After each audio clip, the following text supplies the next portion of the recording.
Olá, meu nome é Roberto Novaes e eu sou professor adjunto da Faculdade de Direito da UFMG. Este é o nosso curso de Instituições de Direito Romano e hoje nós vamos abordar o tema: o que são as instituições de direito romano? A gente poderia pensar que dizer eu estudo direito romano é equivalente à expressão eu estudo direito penal, eu estudo direito brasileiro ou eu estudo direito alemão. Entretanto, eu defendo que na expressão direito romano, a expressão direito romano é uma expressão que se refere a um monte de coisas, a uma quantidade imensa de informações e que a gente precisa explicitar e dizer o que a gente quer dizer com essa expressão direito romano. Então, ao final do vídeo de hoje, nós vamos ver que é muito diferente eu dizer eu estudo direito penal, como por exemplo eu saio de uma turma de direito tributário, de direito administrativo e vou para uma turma de direito romano. Então é muito diferente eu dizer eu estudo direito penal de eu estudo direito romano. Bom, o primeiro motivo é o seguinte: o que inocentemente a gente poderia imaginar quando a gente diz eu estudo direito romano? O nome oficial da nossa disciplina é Instituições de Direito Romano. Então, de modo inocente, eu poderia dizer: estudar instituições de direito romano significa estudar as normas jurídicas que estavam em vigor na época de Roma. E essa afirmação inocente ela já guarda alguns problemas muito interessantes. Um primeiro problema é justamente o de definir o que é essa época de Roma. Afinal de contas, nós estamos falando de um período histórico muito longo e nós estamos falando de uma extensão geográfica muito grande e estamos falando também de um conjunto de culturas, eu não diria que é uma cultura, mas um conjunto de culturas muito diferente da nossa. Então, eu entendo que simplesmente dizer eu estudo aquele direito que vigorava em Roma é uma afirmação inocente e, portanto, ela está incorreta e requer uma definição, ela requer que seja explicitado o sentido dela. Bom, qual o período histórico que nós estamos dizendo? Nós podemos dizer que essa civilização, ou esse conjunto de culturas, conjunto de civilizações, que hoje em dia nós chamamos de civilização romana, ela tem o seu início histórico cerca de 800, 700 anos antes de Cristo. Embora exista uma data simbólica tradicional de 754 a.C., como a data mítica da fundação de Roma, aquela história famosa do lobo, dos irmãos, né, do Rômulo e Remo, que vão mamar na loba, mas aquilo ali é uma história mítica, uma história simbólica. Então nós estamos falando aí de 7, 8 séculos antes de Cristo, até o período da queda do Império Romano do Ocidente, que vai acontecer por volta de 450 depois de Cristo. E estamos nos referindo também a uma continuidade dessa civilização, desse conjunto de civilizações no Império Bizantino. A rigor, o Império Bizantino, tradicionalmente, vai se definir o fim do Império Bizantino com a queda de Constantinopla em 1453. Então, estamos nos referindo a um período histórico que começa 8 séculos antes de Cristo, que tem uma longa evolução, modificação de instituições, de organização civil, de organização econômica, política, militar. Começa com uma realeza, uma monarquia, ao que tudo indica, passa por um longo período republicano. Essa república dura quase 500 anos. Ela vai se transformar numa espécie de nova monarquia, com o chamado Principado, até que, ao final, antes da queda do Império Romano do Ocidente, se transforma numa monarquia absoluta, novamente. Então, enfim, é um longuíssimo período histórico. Então, eu já espero deixar na mente de vocês como que simplesmente falar direito romano é uma referência muito apressada.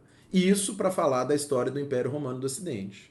O Império Romano do Ocidente caindo com as últimas invasões bárbaras em Roma por volta de 450 depois de Cristo, a gente ainda tem uma continuidade no Oriente, tem uma continuidade em Constantinopla, uma continuidade em Bizâncio ou Constantinopla, e o grande monumento jurídico que a gente tem acesso aos dias de hoje, que é o Corpus Iuris Civilis, ele foi produzido na civilização bizantina, como nós vamos ver em outro vídeo, né, pelo imperador Justiniano, por volta do ano 533, 534 depois de Cristo.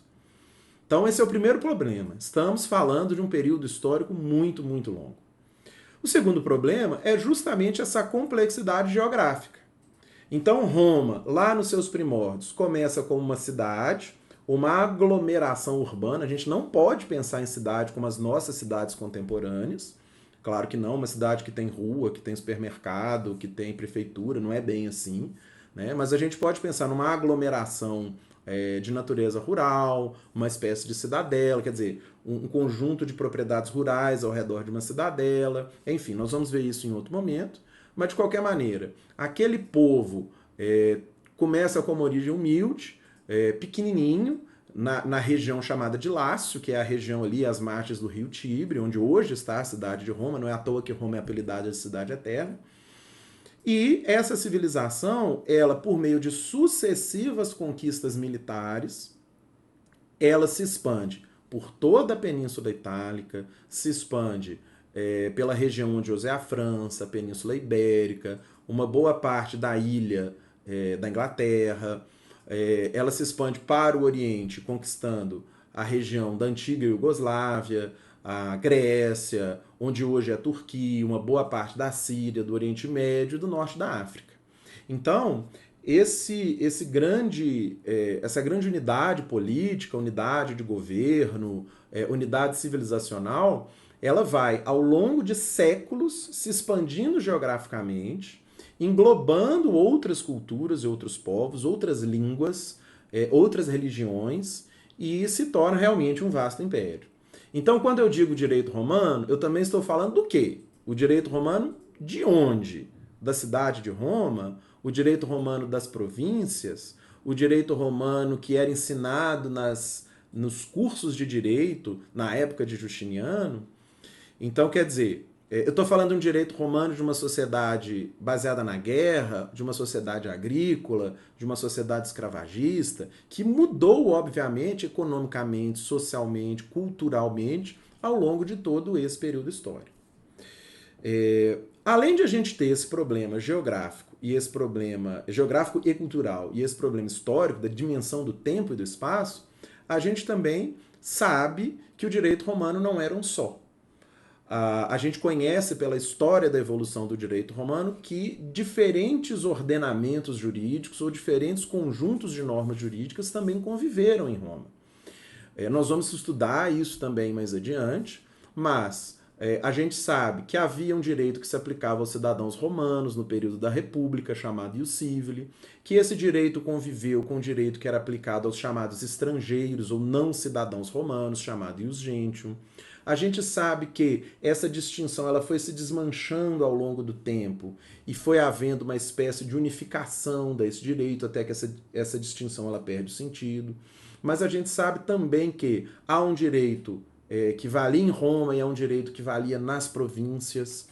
Enfim, então existe uma pluralidade de ordens jurídicas, uma pluralidade de normativas diferentes que convivem ali dentro desse amplo espaço histórico, desse amplo espaço geográfico, e que a gente simplifica ao chamar de direito romano. A rigor, gente, a gente pode dizer que, em geral, quando as pessoas dizem eu estudo direito romano, a referência é principalmente ao que nos chegou a partir da fonte de Justiniano ou Justinianeia. Ou seja, uma boa parte do que a gente sabe do direito romano é aquele direito que nos chegou, porque a gente também tem um problema de preservação, né? Ou seja, terremoto, maremoto, invasão bárbara, incêndio, rato, larvas, enfim, todo aquele material ele vai sendo destruído ao longo dos séculos. Então, do que nos chegou até hoje, uma boa parte do que nos chegou nos chega principalmente pelo Corpus Iuris Civilis. Então a gente também tem um problema de fontes históricas, que é esse livro de Justiniano, essa obra de Justiniano, melhor dizendo. E uma boa parte do que a gente estuda é o direito, na verdade, como compilado em Justiniano. Então, se eu fosse simplificar bastante, ao dizer para vocês, vamos estudar instituições de direito romano, eu estou dizendo que vamos estudar as instituições, as regras, assim como elas foram compiladas por Justiniano, que era o imperador bizantino. Então ele compila o direito da Roma, né, dessa civilização romana, mas esse direito ele é compilado já numa cultura bizantina. Então, o direito romano ele é uma espécie de compilação bizantina de um direito romano. Quando a gente diz simplesmente instituições de direito romano, numa definição rápida e numa definição mais apressada. E boa parte dessa compilação é uma compilação de normas que hoje nós chamamos de direito privado. A parte mais significativa que nós temos do Corpus Juris Civilis ela é chamada de digesto, nós vamos ver isso mais adiante. Ele é composto de cerca de 50 livros ou 50 capítulos, e desses 50 livros, cerca de 46 versam sobre direito privado, do que hoje a gente chama de direito privado. 11 deles, essencialmente, falam sobre sucessões.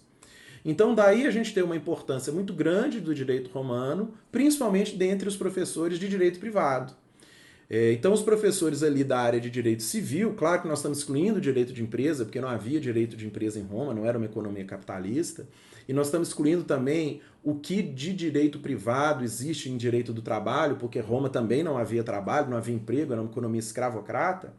Mas, quando nós estamos falando de família, sucessões, pós-propriedade, contratos, obrigações, pessoa, capacidade, uma boa parte disso está presente no digesto. Por fim, já encerrando, o interesse no estudo do direito romano ou das instituições do direito romano, ele também é muito diferente no estudo de um direito vigente. Quando eu estudo um direito vigente, o meu interesse é principalmente o de solucionar problemas jurídicos. Ou seja, o meu interesse é primordialmente o de aplicar aquela norma jurídica, de aplicar aquela regra. Então, quando alguém chega a mim e me faz uma indagação jurídica, olha, eu perdi o meu voo porque a companhia aérea cancelou. Qual é o meu direito? A referência é sempre a um direito vigente. É o direito que vige agora e que, portanto, ele normatiza essa situação. Daí, diante dessa pergunta, eu vou fazer uma série de outros questionamentos de fato, perguntando: houve compensação? Houve o pagamento de lanche? Houve o pagamento de despesa? Enfim, você conseguiu ser colocado em outro voo para dizer qual é o direito naquele caso presente ali que está diante de mim. E eu posso dizer, olha, a norma é essa ou é aquela. Você faz jus a uma outra passagem? Você tem direito a uma indenização ou não tem? Quando eu faço uma pergunta sobre o direito romano, o interesse não é de aplicar o direito. Quer dizer, quando eu me indago sobre como era o casamento em Roma, eu não quero dizer com essa pergunta como que eu vou normatizar um casamento de hoje. Então, se eu pergunto, por exemplo, como que era o casamento e como que era o divórcio romano, eu não estou pensando nesse momento em aplicar isso a um casamento atual ou a um divórcio atual. Então, o meu interesse é de outra natureza. O meu interesse é um interesse histórico. E o que eu quero dizer como interesse histórico também é uma pergunta que vai ficar em aberto e vai ser abordada nos nossos próximos vídeos. Então, o que a gente viu hoje? A gente viu hoje a simplicidade ou a inocência de se dizer simplesmente eu estudo direito romano, ou o direito romano diz isso ou aquilo. A gente também viu que essa fala direito romano ela precisa ser definida num amplo contexto histórico de muitos séculos, muito mais longo do que a própria civilização brasileira, num amplíssimo conceito, uma amplíssima abrangência geográfica e cultural, né, de uma Roma pequenininha que se expande a uma boa parte da Europa, Norte da África, Oriente Médio, e depois permanece ali de alguma forma como uma herança bizantina. E a gente também viu um problema, ainda que perfunctoriamente, a gente viu um problema relativo às fontes. O que desse direito nos chegou? Tá? E fica como uma próxima pergunta, o que significa estudar um direito do ponto de vista histórico? Obrigado.